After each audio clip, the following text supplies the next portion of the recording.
भारत में ब्रिटिश शासन काल के दौरान जब ईस्ट इंडिया कंपनी का शासन रहा, उस समय यहाँ पर आने वाले गवर्नर जनरलों में लॉर्ड डलहौजी की गणना एक युवा और साम्राज्यवादी गवर्नर जनरल के रूप में की जाती है। जब वे भारत आए तब उन्होंने एक स्टेटमेंट 1848 में दिया था कि अब देसी रियासतों का खात्मा कुछ ही समय की बात है। उनके इस स्टेटमेंट पर जब हम विचार करते हैं तो इससे यह निश्चित होता है कि लॉर्ड डलहौजी का अप्रोच पूरी तरह से साम्राज्यवादी था, क्योंकि उनके पहले के गवर्नर जनरलों को जब रियासतों का, राज्यों का विलय करने का अवसर मिलता तो उसे वे टाल देते, लेकिन डलहौजी ऐसा नहीं था और उसे जैसे ही अवसर मिला उसने भारतीय रियासतों का या तो विजय के द्वारा या विलय के द्वारा अंग्रेजी साम्राज्य में, कंपनी के राज्य में मिलाने का उसने कार्य किया। महज 36 वर्ष की अवस्था में वे भारत के गवर्नर जनरल बने और यहाँ पर 1848 से लेकर 1856 के इन 8 वर्षों में उसने जिस तरह से कार्य किया, रियासतों का विलय किया, युद्ध किया, हालांकि कुछ उसने सुधार के कार्य भी किए, जिसके कारण ये कहा जाता है कि आधुनिक भारत के भवन की आधारशिला लॉर्ड डलहौजी ने रखी थी। लेकिन इसके बावजूद जब वह 1856 में भारत से गया तो उसे ऐसा लगा कि मैं एक शांत भारत छोड़कर जा रहा हूँ, लेकिन उसके स्थान को लेने के लिए जब लॉर्ड कैनिंग इंग्लैंड से चले तो उन्होंने आशंका व्यक्त की कि मैं पूर्व की ओर घुमड़ते काले बादल देख रहा हूँ जो न जाने कब बरस पड़े। और ऐसा अगले वर्ष हुआ भी। भारत में सन 1857 में लॉर्ड कैनिंग के समय में जिस तरह से क्रांति हुई, उसके पीछे कहीं न कहीं लॉर्ड डलहौजी की साम्राज्यवादी भावना उत्तरदायी थी। आइए हम लोग बात करें कि लॉर्ड डलहौजी ने अपने शासनकाल के दौरान भारतीय राज्यों का विलय जहां एक ओर शक्ति के द्वारा किया, वहीं दूसरी ओर शांति के द्वारा भी किया। पहले हम लोग बात करें कि शक्ति के द्वारा यानी युद्ध के द्वारा लॉर्ड डलहौजी ने किन किन रियासतों का विलय किया। सबसे पहले हमारा ध्यान पंजाब की ओर जाता है। भारत का एक फर्टाइल एरिया, एक महत्वपूर्ण राज्य जिसका विलय लॉर्ड डलहौजी ने किया। वहां पर लॉर्ड डलहौजी के समय में मूलराज के नेतृत्व में सिखों ने विद्रोह किया। इस विद्रोह का प्रसार हुआ और इस दरमियान 2 अंग्रेज उस समय मारे गए और इसी को इशू बनाकर डलहौजी ने लॉर्ड गॉफ के नेतृत्व में एक सेना भेजी, जिसने कई अवसरों पर सिखों को परास्त किया और अंततः 29 मार्च सन 1849 को पंजाब का विलय ईस्ट इंडिया कंपनी के शासन में कर लिया गया। इसी प्रकार लोअर बर्मा का क्षेत्र भी कंपनी के साम्राज्य में मिला लिया गया। इसके बैकग्राउंड की जब हम चर्चा करते हैं तो हमें पाते हैं कि आंग्ल बर्मा युद्ध इसके पहले 1824 से लेकर 1826 के मध्य हुए थे और 1826 में यानदेबू की संधि के द्वारा प्रथम आंग्ल बर्मा युद्ध का अंत हुआ था। दूसरा आंग्ल बर्मा युद्ध 1852 में हुआ और तीसरा आंग्ल बर्मा युद्ध 1885 में हुआ। यहाँ पर हम दूसरे आंग्ल बर्मा युद्ध की बात करते हैं। यानदेबू की संधि 1826 के बाद अंग्रेज लोग बर्मा के क्षेत्र में जाने लगे, वहां पर बसने लगे, व्यापार करने लगे और इसमें एक अवसर पर बर्मा के राजा ने 2 अंग्रेजी कप्तानों पर किसी कारण से जुर्माना किया। ये बात जब डलहौजी को पता चली तो डलहौजी ने एक स्टेटमेंट दिया था जिसमें उसने कहा था कि यदि कोई व्यक्ति गंगा नदी के मुहाने पर अंग्रेजी झंडे का अपमान करता है तो वह ठीक वैसा ही है जैसा कि वह टेम्स नदी के मुहाने पर करता है।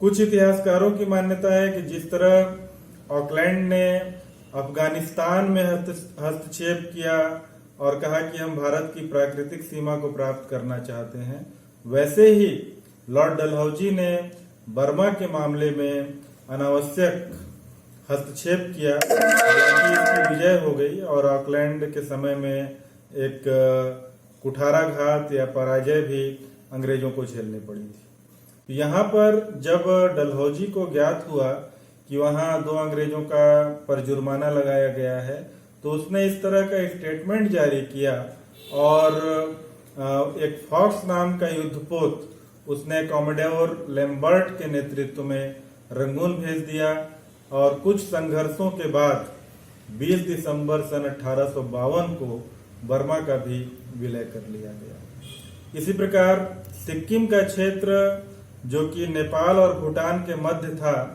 वहां के राजा पर भी आरोप लगाया गया कि उसने 2 अंग्रेज चिकित्सकों के साथ दुर्व्यवहार किया है और इस तरह सिक्किम का भी विलय उन्होंने कर लिया।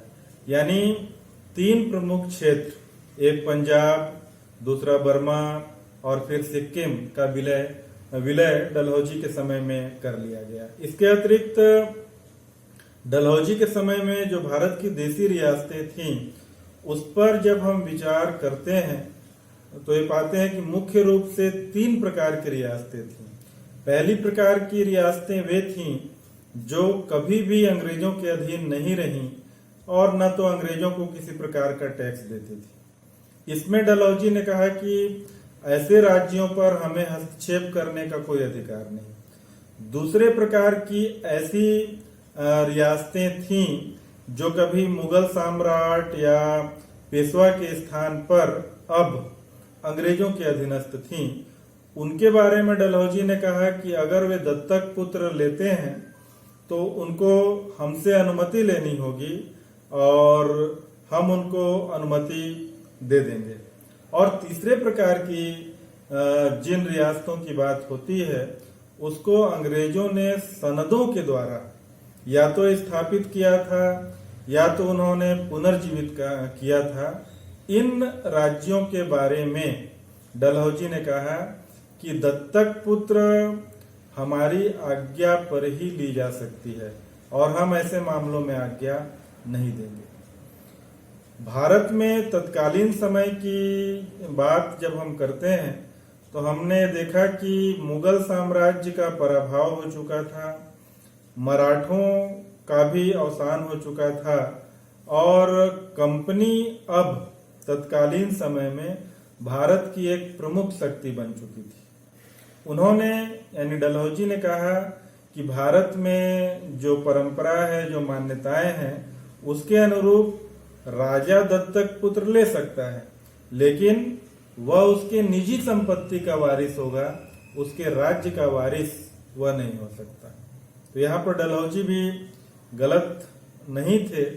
उन्होंने जिस तरह की बातें की वो आज के संदर्भ में हम सोचते हैं तो उन्होंने कहा कि राज्य तो हमने सनद द्वारा आपको दिया है, न आपके और आपके पुत्र और उत्तराधिकारियों के लिए, न कि दत्तक पुत्र के लिए। तो डलहौजी ने स्पष्ट रूप से ऐसे रियासतों का ईस्ट इंडिया कंपनी के शासन में विलय किया और किसी भी प्रकार का रिलैक्सेशन उन रियासतों को उन्होंने नहीं दिया। लॉर्ड डलहौजी के विलय नीति का पहला शिकार सतारा बना। सतारा का राज्य अप्पा साहब के हाथों में इन दिनों था और वे निसंतान थे। न तो उन्होंने अनुमति ली, बिना अनुमति के दत्तक पुत्र ले लिया।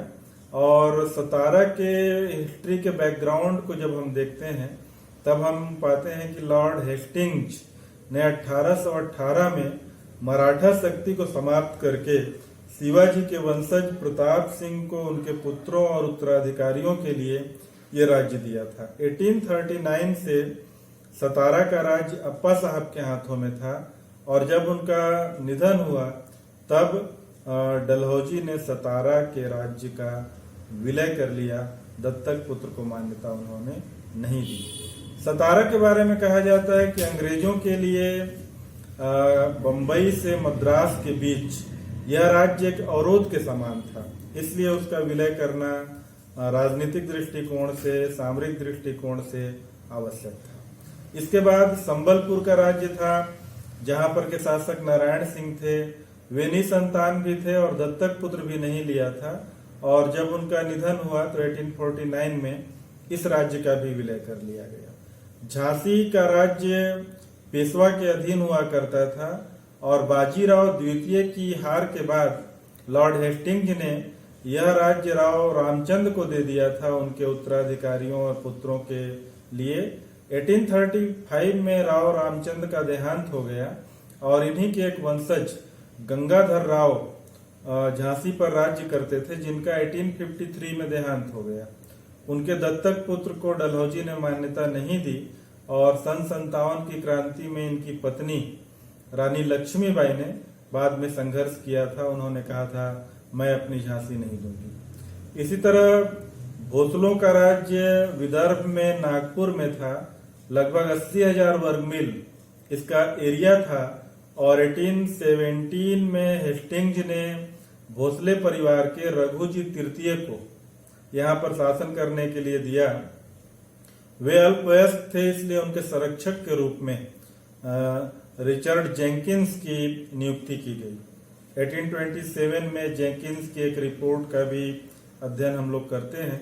1830 तक यह नागपुर के भोसले राज्य में संरक्षक के तौर पर रहा और जब राजा बालिग हो गया तो उसने उसको राज्य सौंप दिया।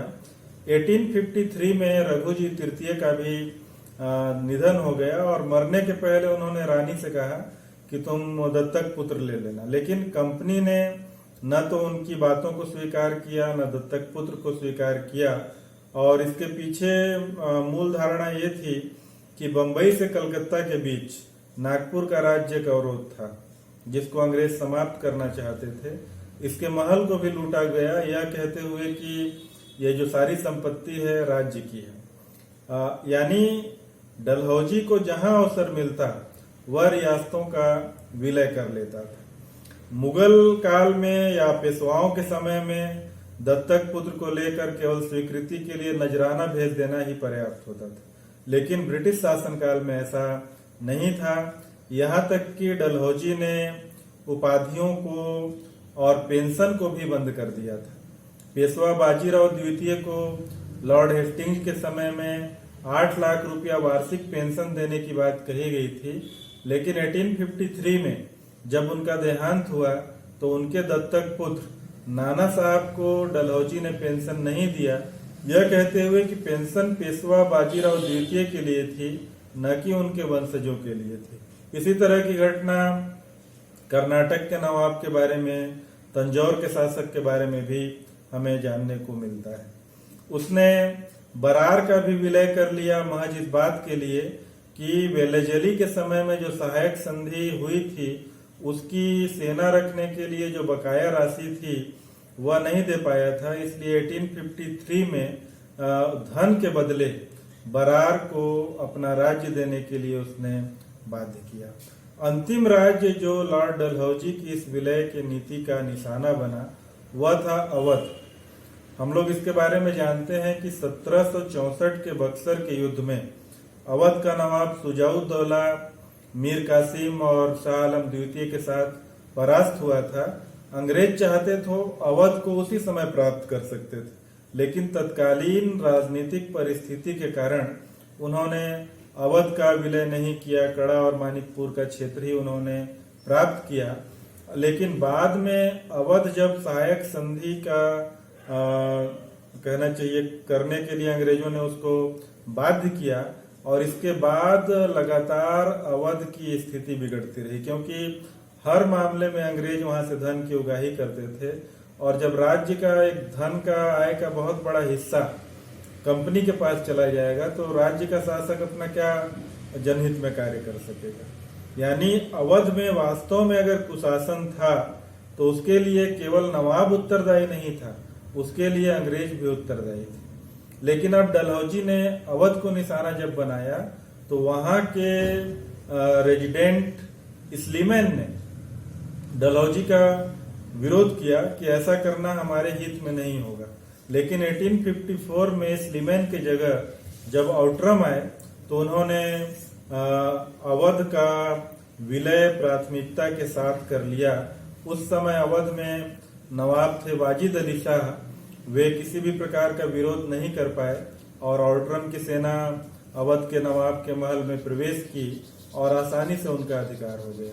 यहाँ पर एक कथा का भी जिक्र मिलता है कि जब वाजिद अली शाह के पास आउटरम की सेना पहुंची तो सारे लोग भाग खड़े हुए, वाजिद अली शाह जैसे कि तैसे बैठा रहा। अंग्रेजों ने आउटरम ने जानना चाहा कि आपको तो भागने का अवसर था, आप क्यों नहीं भागे। वाजिद अली शाह ने कहा कि मुझे कोई जूता पहनाता तब तो मैं भागता। इतना बड़ा नवाब वाजिद अली शाह थे और इनकी पत्नी थी बेगम हजरत महल, जिन्होंने सन 57 की क्रांति में अवध के क्षेत्र में नेतृत्व प्रदान किया था। इस तरह अंग्रेजों ने अपने शासनकाल में डलहौजी के समय में सभी प्रकार की नीतियों का प्रयोग किया। विजय के द्वारा भी, विलय के द्वारा भी, कुशासन का आरोप लगाकर भी उन्होंने अंग्रेजी राज्य में अधिकाधिक राज्यों का विलय किया।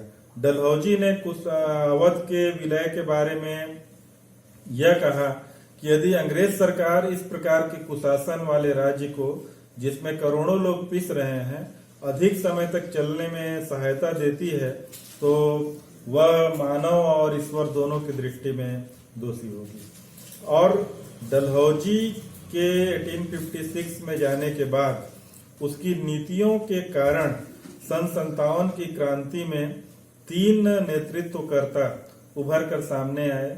एक झांसी से वहां की रानी लक्ष्मीबाई, एक पेशवा बाजीराव द्वितीय के दत्तक पुत्र नाना साहब और अवध के नवाब वाजिद अली शाह की बेगम हजरत महल। इन्होंने 1857 में अलग अलग क्षेत्रों में नेतृत्व प्रदान किया था और डलहौजी को 1856 में ऐसा लगा कि वह शांत भारत छोड़कर जा रहा है, लेकिन वस्तु स्थिति ऐसी नहीं थी। उसके जाने के 1 वर्ष बाद ही भारत में क्रांति हो गई थी, जिसका दमन बड़ी कठिनाई से अंग्रेजों के द्वारा किया गया था। Thank you.